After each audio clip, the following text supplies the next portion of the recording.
అందరికీ నమస్కారం అండి. తెలుగు స్టోరీ బుక్ ఛానల్కి స్వాగతం. ఈరోజు నేను మీకు వినిపించబోతున్న కథ శ్రీమతి తాటికోల పద్మావతి గారు రచించిన తీరని రుణం తీరిపోయిందా. మరైతే ఈ కథను ఎక్కడా స్కిప్ చేయకుండా చివరి వరకు వినండి. నచ్చితే లైక్ చేయండి. కొత్తగా మన ఛానల్ని చూస్తున్నట్లయితే కనుక సబ్స్క్రైబ్ చేసుకోవడం అస్సలు మర్చిపోవద్దు. మరిక కథలోకి వెళ్ళిపోదామా. ఏదో పని ఉండి తాలూకా ఆఫీస్కి వెళ్ళాడు శేషగిరి. 10 ఏళ్ల తర్వాత అక్కడికి వెళ్ళడం మళ్ళీ ఇదే. అక్కడ రమణమూర్తి కనిపించాడు శేషగిరికి. చాలా కాలానికి కలుసుకున్న మిత్రులిద్దరూ ఒకరినొకరు పలకరించుకున్నారు. పని పూర్తయ్యాక మిత్రుణ్ణి తన ఇంటికి తీసుకెళ్లాడు రమణమూర్తి. వాకిట్లోకి అడుగు పెడుతూనే ఇల్లంతా పరికించి చూశాడు శేషగిరి. ముందున్న రేకుల షెడ్డు మీదంతా శంకుపూల తీగ బాగా ఒత్తుగా అల్లుకొనుంది. లోపలికి రాగానే 4 గదుల డాబా ఇల్లు. కబ్బోర్డ్లు బిగించి చాలా బాగుంది. ఇల్లంతా మారిపోయినందుకు ఆశ్చర్యపోతూ, లాటరీ ఏమైనా తగిలిందా ఏమిటి, మంచిల్లే కట్టావు అన్నాడు శేషగిరి. నువ్వు ఊహించింది నిజమే. అవన్నీ తర్వాత చెప్తానులే, రా లోపల కూర్చొని మాట్లాడుకుందాం అంటూ గదిలోకి తీసుకెళ్ళాడు. సరళా, ఎవరొచ్చారో చూడు, అలాగే 2 కప్పులు కాఫీ అన్నాడు. అలాగేనండి, వస్తున్నా అంటూ కాఫీ కప్పులతో వచ్చి అక్కడ శేషగిరిని చూసి ఆశ్చర్యపోతూ, అన్నయ్య గారు బాగున్నారా, ఇంతకాలానికి గుర్తొచ్చామా అని పలకరించింది. వాడికి మనం గుర్తు రాలేదు, నేనే గుర్తు పెట్టుకొని తీసుకొచ్చా. మంచి పని చేశారు. వదినా పిల్లలు ఎలా ఉన్నారు? వాళ్ళను కూడా తీసుకొస్తే బాగుండేది. నేను ఆఫీస్ పని మీద వచ్చానమ్మా, ఈసారి తప్పకుండా తీసుకొస్తానులే అన్నాడు శేషగిరి. ఈ పూట వీడు ఇక్కడే భోంచేస్తాడు. వంట అయిందా అన్నాడు రమణమూర్తి. వంట పూర్తయి చాలాసేపు అయింది. పిల్లలు మీకోసమే ఎదురు చూస్తున్నారు. అయితే ఇంకా ఆలస్యం ఎందుకు, వడ్డించు అన్నాడు. టేబుల్ మీద అన్నీ రెడీ చేసి మిత్రులిద్దరినీ భోజనానికి పిలిచింది సరళ. కంచంలో వడ్డించిన పదార్థాలు చూసి, ఏమిటి ఇవాళ ఏమైనా స్పెషలా, ఇన్ని రకాలు చేశారు అంటూ బొబ్బట్లు తుంచి నోట్లో పెట్టుకున్నాడు శేషగిరి. మెత్తగా కరిగిపోయింది. ఇలాంటి బొబ్బట్లు తిని ఎంతకాలం అయిందో, ఎవరు చేశారో గాని అచ్చం మా అమ్మ చేసినట్లే ఉంది. బొబ్బట్లు చేయడంలో మా అమ్మతో ఎవరూ పోటీ పడలేరు, అంత బాగా చేస్తుంది అన్నాడు శేషగిరి ఆనందంగా. ఇవి మా అమ్మ చేసిందిలే. ఆ మాటకు మరో ముక్క నోట్లో పెట్టుకుంటూ ఆగిపోయి, మీ అమ్మ నీకు చిన్నప్పుడే తల్లి పోయిందని చెప్పావుగా అన్నాడు గుర్తు చేసుకుంటూ. చిన్నప్పుడు తల్లి లేదు కాబట్టే పెద్దయ్యాక దొరికింది. ఏమిటి, నీకమ్మ దొరికిందా? ఎవరికైనా బజార్లో వస్తువులు దొరుకుతాయి కానీ అమ్మేలా దొరుకుతుంది? నువ్వు చెప్పింది వింటుంటే పిల్లల్ని మాయ చేసి ఏదో కథ చెప్పినట్టుంది అన్నాడు శేషగిరి ఆశ్చర్యంగా. కొంతమంది అమ్మని పారేసుకుంటారు, కొంతమందికి అమ్మలు దొరుకుతారు. ఇవాళ మా అమ్మ దొరికిన రోజు, అదీగాక మా పెద్దబ్బాయి పుట్టినరోజు. 2 సందర్భాలు కలిసొచ్చాయి. ఏదో సస్పెన్స్ విడదీసినట్టు చెప్పాడు రమణమూర్తి. ఓహో, అదా సంగతి. పులిహోర, పాయసం, బొబ్బట్లు అదిరిపోయాయనుకో. ఇవి తింటూ ఉంటే మా అమ్మే గుర్తుకొస్తుంది. ఎక్కడుందో ఏమైపోయిందో, అసలు బ్రతికుందో లేదో తెలీదు. ఈ వంటలన్నీ చూస్తుంటే అచ్చం మా అమ్మ చేసిన వంటల్లాగానే ఉన్నాయి అంటూ ఎంతో ఆనందపడుతూ తిన్నాడు శేషగిరి. మళ్ళీ తనే, ఇన్ని గొప్ప వంటకాలు చేసిన మీ అమ్మని చూడాల్సిందే ఒకసారి అన్నాడు. దాందేముంది, తప్పకుండా. ఇంతకీ మీ అమ్మగారు ఎలా ఉన్నారు శేషగిరి? ఇంతసేపు అడగడం మర్చిపోయాను. రమణమూర్తి ప్రశ్నకు గతుక్కుమన్నాడు మిత్రుడు. భోజనం మధ్యలో కొరబోయింది. కొంచెం మంచినీళ్లు తాగి, అంత అదృష్టం నాకు లేదురా, ఈ మధ్యనే పోయింది గద్గద స్వరంతో చెప్పాడు. ఓ, ఐఎమ్ సారీరా. ఈ వంటలన్నీ మీ అమ్మే చేసిందనుకో, తృప్తిగా భోజనం చెయ్యి అంటూ మిత్రుణ్ణి సముదాయించాడు రమణమూర్తి. భోజనాలు పూర్తయ్యాక ఇద్దరూ ముచ్చట్లాడుకుందామని లోపల గదిలోకి వెళ్లారు. ఇప్పుడు చెప్పరా, తర్వాత చెప్తానన్నా విందాక, ఏమిటా విశేషాలు నేను ఈనాడు ఇలా ఉండడానికి కారణం మా అమ్మ. నా ఆస్తంతా కోర్టు తగాదాల్లో ఉండిపోయింది. అన్నదమ్ములెవరూ పట్టించుకోలేదు. భార్య, 2 పిల్లలు. చాలీ చాలని జీతంతో పోషణ భారమైపోయింది. వేన్నీళ్ళకి చన్నీళ్లు తోడన్నట్టు సరళ కూడా స్కూల్లో టీచర్గా చేరింది. ఇద్దరం బయటికెళితే ఇంట్లో పిల్లల్ని చూసుకునే దిక్కు లేకుండా పోయింది. పిల్లలిద్దరూ సాయంత్రం పూట స్కూల్ నుంచి వచ్చి ఇంటి బయట ఆడుకునేవారు. వాళ్ళిద్దరినీ సరళ తన స్కూల్లోనే చేర్పించింది. 4 ఏళ్ల క్రితం బాబు పుట్టినరోజు నాడు పళ్ళు పంచి పెడదామని మాకు దగ్గరలో ఉన్న వృద్ధాశ్రమానికి వెళ్ళాం. అక్కడ అందరూ కొడుకులు వదిలేసిన తల్లిదండ్రులు, అనాథలే ఉంటారు. విజిటర్స్ వచ్చారంటే తామందరి కోసం వాళ్ళకేమైనా తెస్తారని ఆశగా ఎదురు చూస్తుంటారు ఆ వృద్ధులు. అందరికీ పళ్ళు పంచిపెట్టి తిరిగి వెళ్ళిపోతుంటే ఒక పెద్ద మనిషి ఒక ఆమెని వెంటబెట్టుకొని వస్తూ మమ్మల్ని చూసి ఆగి, మీరు ఆ వృద్ధాశ్రమంలో నుంచి వస్తున్నారనుకుంటాను. ఈమెను కూడా కాస్త అందులో చేర్పించి పుణ్యం కట్టుకోండి అన్నాడు. రాజమండ్రిలో కనిపించింది. గోదావరిలో దూకబోతుంటే రక్షించి వెంటబెట్టుకొని ఇక్కడికి తీసుకొచ్చాను అంటూ చెప్పుకొచ్చాడు. ఆమెను చూడగానే ఆశ్రమానికి తీసుకెళ్ళి వదలాలనిపించలేదు. ఏదో అనారోగ్యం వల్ల కాస్తంత నీరసంగా ఉంది. సరళ నా వైపు చూసింది. మా ఇంటికి తీసుకెళదామా అన్నాను. ఈ కరువు రోజుల్లో ఒక మనిషిని పోషించడం మన వల్ల అవుతుందా? ఆలోచించుకోండి అంది. చిన్నప్పటి నుంచి నాకమ్మంటే ఏమిటో, ఎలా ఉంటుందో తెలీదు. అమ్మ లేకుండానే పెరిగాను. ఏమ్మా, మాతో వస్తావా అంటే, మీకు బరువేమో అంది. మాకున్న దాంట్లోనే పెడతాం, అమ్మలాగా చూసుకుంటాను అన్నాను. పిల్లలు కూడా ఇష్టపడ్డారు. మాతో పాటు ఇంటికొచ్చింది. ఆ రోజు గోదావరిలో దూకబోతున్న మా అమ్మను ఆ పెద్ద మనిషి రక్షించి తీసుకొచ్చాడు కాబట్టి ఆవిడ బ్రతికే ఉంది. ఆమె తన వివరాలేమీ చెప్పలేదు. మేం అడగనూ లేదు. ఆమె కొడుకు ఎంత దుర్మార్గుడో వదిలించుకోవాలనుకున్నాడు. వాడు ఒక మనిషేనా? వాడికి పుట్టగతులుండవు. తనకు తల్లి దొరికిన వైనాన్ని వివరించి చెబుతూ ఆవేశపడ్డాడు రమణమూర్తి. అక్కడి పరిస్థితులు ఎలాంటివో ఏమిటో మనకేం తెలుసు అన్నాను బింకంగా. ఎలాంటి పరిస్థితులైనా కావచ్చు. ఎవడైనా కన్న తల్లిని వదిలించుకుంటాడా? తను పస్తులున్నా గాని నవమాసాలు మోసి జన్మనిచ్చిన కన్న తల్లికి ఇంత ముద్దు పెట్టాలి కదా. నిజంగా ఆ తల్లిని దూరం చేసుకున్నవాడు సర్వం పోగొట్టుకున్నట్లే. ఎందుకంటే ఆమె నా ఇంట్లో కాలు పెట్టగానే ఎప్పుడో కోర్టు తగాదాల్లో ఉన్న ఆస్తిని గెలుచుకున్నాం. నా వంతు డబ్బుతో ఈ ఇల్లు కట్టాను. ఉద్యోగంలో ప్రమోషన్ వచ్చింది. ఆమంటే పిల్లలకి ఎంతో ప్రాణం చెబుతూ మురిసిపోయాడు రమణమూర్తి. పోనీలేరా, అదృష్టానికైనా దురదృష్టకరానికైనా ఎవరో ఒకరు కారణమవుతారు. నిజంగా నువ్వు అదృష్టవంతుడివి. నీ మాటలు వింటుంటే మీ అమ్మను చూడాలనుందిరా. ఆ దేవతకు నమస్కరించాలనుంది. దానికేం భాగ్యం, రా చూద్దువు గాని అంటూ కామాక్షమ్మ గదిలోకి తీసుకెళ్లాడు రమణమూర్తి. అత్తయ్య గారు ఇంతకు ముందే గుడికి వెళ్లారు. ఇవాళేదో కళ్యాణం జరుగుతోందిట. అదంతా పూర్తయ్యాక తీర్థప్రసాదాలు తీసుకున్నాక గాని రానన్నారు చెప్పింది సరళ. అయ్యో అంటూ నిరాశగా వెనుతిరగబోతూ మంచం పక్కనే స్టూల్ మీదున్న భగవద్గీత పుస్తకం చూసి నిశ్చేష్టుడైపోయాడు శేషగిరి. ఆ పుస్తకం చేతిలోకి తీసుకొని చూశాడు. తన తండ్రి మరణించిన తేదీ, ఆయన ఫోటో పుస్తకంలో ఉన్నాయి. ఈ పుస్తకం ఎక్కడికెలా వచ్చింది? వణుకుతున్న స్వరంతో అడిగాడు శేషగిరి. ఆ పుస్తకం ఎప్పుడూ అమ్మ దగ్గరే ఉంటుంది. ప్రతిరోజు స్నానం చేశాక రోజుకో శ్లోకం చదువుకోవడం అమ్మకు అలవాటు. శేషగిరి మనసులో భయసందేహాలు మొదలయ్యాయి. తన తల్లి పోయిందని అందరికీ చెబుతాడు గాని ఆమె ఎలా పోయిందో ఏమైపోయిందో మాత్రం చెప్పడు. ఒకవేళ తన భార్య ఆశ్రమంలో చేర్పిస్తానని తీసుకెళ్ళి ఇంకెక్కడైనా వదిలేసిందా? లేకపోతే ఆశ్రమం వదిలి ఆత్మహత్యాయత్నం చేస్తున్నప్పుడు ఆ పెద్ద మనిషి రక్షించి వీళ్ళకు అప్పగించాడా? భోజనం చేస్తుంటే ఆ వంటకాలు వండిన నైపుణ్యం అమ్మ చేసినట్టుగానే అనిపించింది. కొంపదీసి ఇక్కడున్నది మా అమ్మేనేమో. అమ్మ వచ్చే వరకు ఉండాలి. కానీ అమ్మని చూడాలంటే ధైర్యం చాలడం లేదు. ఈమె తన తల్లేనని తెలిస్తే ఈ రమణమూర్తి ఎలా రియాక్ట్ అవుతాడు?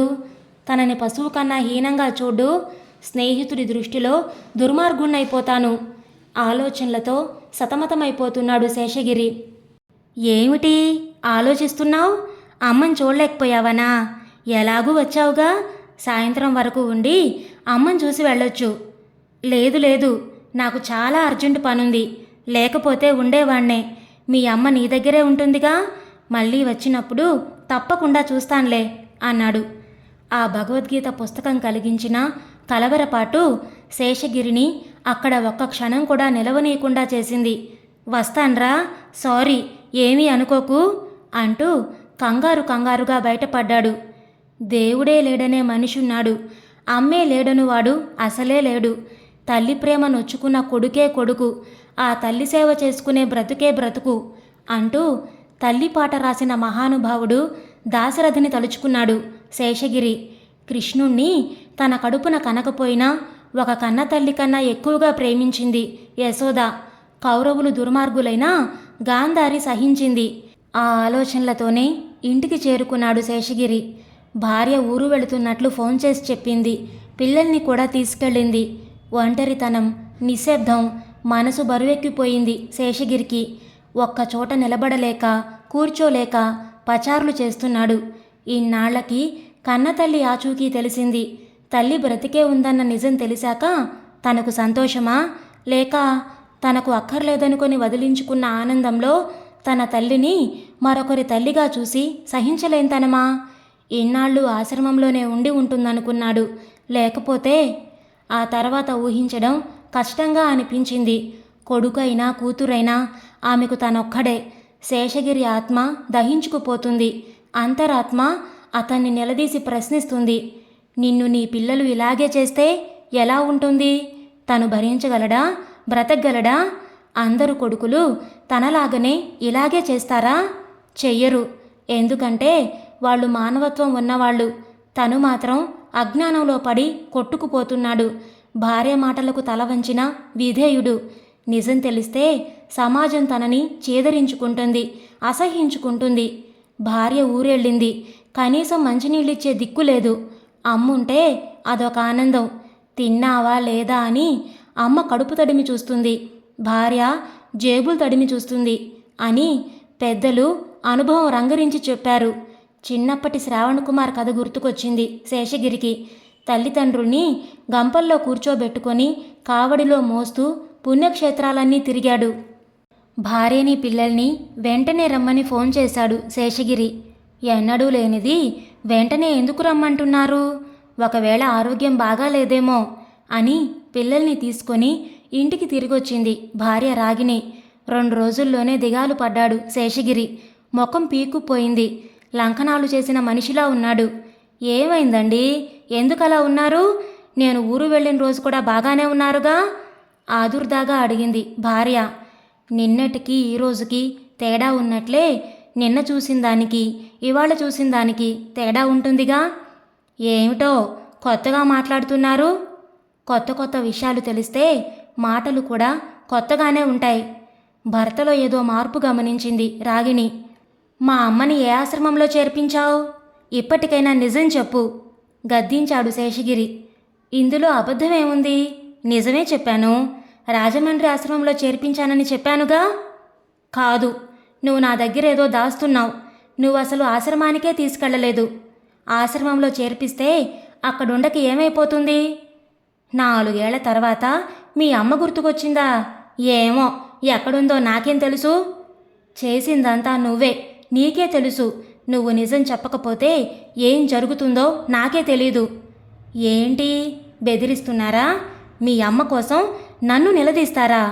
నిలదీయడం కాదు, భార్యవని కూడా చూడను, చంపి పాతరేస్తాను.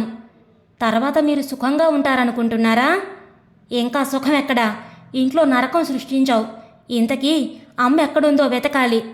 నాకేం తెలీదు, బ్రతికే ఉందో చచ్చిందో. ఛీ, దుర్మార్గురాలా! ముదిమి వయసులో ఆమె ఇల్లు విడిచి వెళ్ళిపోయింది. ఎక్కడుందో ఏమైందో అమ్మ దొరికే వరకు వెతుకుతూనే ఉంటా అంటూ కట్టలు తెంచుకున్న ఆగ్రహంతో కారు తీసుకుని బయలుదేరాడు శేషగిరి. కనిపించిన ఆశ్రమానికల్లా ఫోటో చూపించి అడుగుతున్నాడు. అటువంటి వాళ్ళు ఇక్కడ ఎవరూ లేరని చెప్పారు. ఆ రోజు జరిగిన సంఘటన గుర్తుకొచ్చింది. భార్యాభర్తలిద్దరూ కామాక్షమ్మ విషయంలో గొడవ పడ్డారు. ఆ మధ్య ఎందుకో బాగా దగ్గొచ్చింది కామాక్షమ్మకి. మందులు వాడినా తగ్గలేదు. అదే టీబీ వచ్చిందని సృష్టించింది రాగిణి. ఈ రోగిష్టిది ఇంట్లో ఉండడానికి వీల్లేదు, ఏదైనా ఆశ్రమంలో చేర్పించండి, లేకపోతే ఆ వ్యాధి మనకు పిల్లలకు కూడా అంటుకుంటుంది అని గొడవ చేసింది రాగిణి. మందులు వాడితే నయమైపోతుందని డాక్టర్లు చెప్పారు కదా, ఇంకా భయం దేనికి? ఈ రోజుల్లో ఎలాంటి జబ్బులకైనా మంచి మందులున్నాయి. అది మీ అపోహ. ఆ జబ్బు మళ్ళీ మళ్ళీ తిరగబెడుతూనే ఉంటుంది. అమ్మ దృష్టిలో, సమాజం దృష్టిలో నన్ను చెడ్డవాడిగా చేస్తావా? మరేం పర్వాలేదు. మీ అమ్మను చూస్తుంటేనే నాకు అసహ్యం వేస్తుంది. ఎప్పుడూ దగ్గుతూ రోగిష్టి దానిలాగా కనబడుతుంది. ఆమె తిన్న కంచం, గ్లాసు, పక్క బట్టలు అన్నీ వేరుగా ఉండాలి. ఓ మూలపడి ఉండక ఇల్లంతా తిరుగుతుంది. సేవలు చేయలేక చస్తున్నాం. నేను కూడా ఉద్యోగంలో చేరితే ఆమెనెవరు చూస్తారు? ఎక్కడో ఆశ్రమం ఉందిట, అక్కడ చేర్పిద్దాం. మా అమ్మకి నేనే సేవలు చేస్తాలే, ఎక్కడికి పంపించొద్దు. తల్లిని వెళ్ళగొట్టాడు అన్న చెడ్డ పేరు వస్తుంది. మీకు మీ అమ్మే కావాలో నేను కావాలో నిర్ణయించుకోండి. మీ అమ్మ ఇంట్లో ఉంటే నేనిక్కడ ఒక్క క్షణం కూడా ఉండను. నిర్ణయం మీదే ఆజ్ఞాపించింది రాగిణి. వాలిపోయే పొద్దులాంటిది అమ్మ. ఈ వయసులో ఆమెకు పలకరింపు కావాలి. వయసు పెరిగే కొద్దీ తరిగిపోయే ఆయువు. మలిసంధ్యలో ఒంటరిగా వదిలేసి వాళ్ళ త్యాగాన్ని గుర్తించకుండా వట్టిపోయిన గోవుని వంద్యశాలకు తరలించినట్టు సంస్కారహీనంగా ప్రవర్తించడం మానవత్వం అనిపించుకోదు. మరోసారి ఆలోచించు అన్నాడు తను. రాగిణికి భర్త మాటలు చెవికెక్కలేదు. తల్లి కోసం ఖర్చు చేసే డబ్బు పిల్లల చదువులకు పనికొస్తుందని హితబోధ చేసింది. రాత్రికి కామాక్షమ్మకు నిద్ర పట్టలేదు. తన మూలంగా కొడుకు కాపురం కూలిపోయేట్టుంది. వాళ్ళిద్దరినీ విడదీసిన పాపం తనకెందుకు? వాళ్ళ మాటలన్నీ విన్నాక ఇంకా ఎందుకు బ్రతికుండడం అనుకుంది. చీకటితోనే లేచి వడివడిగా రోడ్డుబాట పట్టింది. ఆమెకి తెలియకుండానే అడుగులు రైల్వే స్టేషన్ వైపు నడిచాయి. రాజమండ్రి రైలు సిద్ధంగా ఉంది. టిక్కెట్ లేకుండా ప్రయాణం చేయడం నేరం, కానీ తప్పలేదు కామాక్షమ్మకు. ఆ రోజు టీసీ రాకపోవడం ఆమె అదృష్టం. రైలు దిగి గోదావరి వైపు అడుగులేసింది. తనను బలవంతంగా బయటకు లాగి ప్రాణాలు కాపాడారెవరో. కామాక్షమ్మ ఇంట్లో కనిపించకపోయేసరికి మతి భ్రమించి ఎటో వెళ్ళిపోయిందని ప్రాపకాండ చేశారు. కనీసం వెతికించే ప్రయత్నం కూడా చేయలేదు. శేషగిరి అనుమానం రుజువుకు కారణం దొరికింది. కారు స్పీడుగా దూసుకుపోతుంది. ముందు రమణమూర్తి ఇంటికెళ్ళాలి. మా అమ్మని నాకిచ్చేయమని ప్రాధేయపడాలి. చేసిన తప్పును ప్రక్షాళన చేసుకోవాలి. అమ్మా, నన్ను క్షమించమని అడిగే అర్హత కూడా లేనివాణ్ణి. నా అసమర్థత వల్లే ఇలా జరిగింది. అమ్మ లేని ఇల్లు చీకటి గూడే. సడన్ బ్రేకుతో అతడి ఆలోచనలు ఆగాయి. అతడి కారు ఆగింది. అడ్డంగా వచ్చింది ఒక ముసలావిడ. చేతిలో గుడ్డల మూటతో చిల్లరడుగుతుంది. కాస్తలో ప్రమాదం తప్పిపోయింది. ఆమె కొడుకు కూడా నాలాంటి దుర్మార్గుడై ఉంటాడు. అందుకే ఆమెకి గతి పట్టింది. జేబులో నుంచి 100 రూపాయల నోటు తీసి కారు డోరు తెరిచి ఆమె పళ్ళెంలో వేశాడు. 100 నోటు చూడగానే ఆమె కళ్ళు ఆనందంతో మెరిశాయి. ధర్మప్రభువులు చల్లగా ఉండండి అంటూ దీవించి వెళ్ళింది. రమణమూర్తి పిల్లలు అదృష్టవంతులు. తన తల్లితో కథలు, కబుర్లు చెప్పించుకుంటూ తెలియని విషయాలెన్నో నేర్చుకుంటున్నారట. ఆమె ఇంటికొచ్చినప్పటి నుంచి అదృష్టం కలిసొచ్చిందన్నాడు. ఉన్న అదృష్టం పోగొట్టుకొని తను విలవిల్లాడుతున్నాడు. తన పిల్లలు చెప్పిన మాట వినరు. అడిగినంత డబ్బివ్వాలి. ఖర్చులకు అంతులేదు. అల్లరి చిల్లరి తిరుగుళ్ళు. ఇంట్లో క్రమశిక్షణ అసలే లేదు. రాగిణి సంగతి చెప్పక్కర్లేదు. భార్యకు అత్తగారంటే అసలే పడదు. ఆమె తన తల్లిదండ్రుల్ని గౌరవించుకున్నట్టు తన తల్లిని గౌరవించదు. ఈ విభేదాలు, మనస్పర్ధలే మనుషుల్ని దూరం చేస్తున్నాయి. మునుపటి తరం వారే మనిషి జీవితాలకు, మానవ సంబంధాలకు సిసలైన సంపదలు. జీవన శైలిని ఒక తరం నుంచి మరొక తరానికి బదిలీ చేయగలిగిన వధాన్యులు. అలాంటి వృద్ధులు నిరాదరణకు గురి కావడం ఎంతో దురదృష్టకరం. అతడి ఆలోచనలు పరిపరి విధాలా పోతున్నాయి. అమ్మ కోసం ఏడ్చే పాపాయిలా ఎప్పుడెప్పుడు అమ్మని చూస్తానా, ఇంటికి తీసుకొస్తానా అని శేషగిరి మనసు ఉరకలేస్తూ ఉంటే ఆలస్యాన్ని భరించలేని ఉత్కంఠ చెట్లు, చేమలు, పంట పొలాలను దాటుకుంటూ అతడి కారు ఊళ్ళోకి ప్రవేశించింది. రమణమూర్తి ఇంటి ముందు కారు డోర్ తీసి కిందకి దిగాడు శేషగిరి. ఎందుకో ఎడమ కన్ను అదిరింది.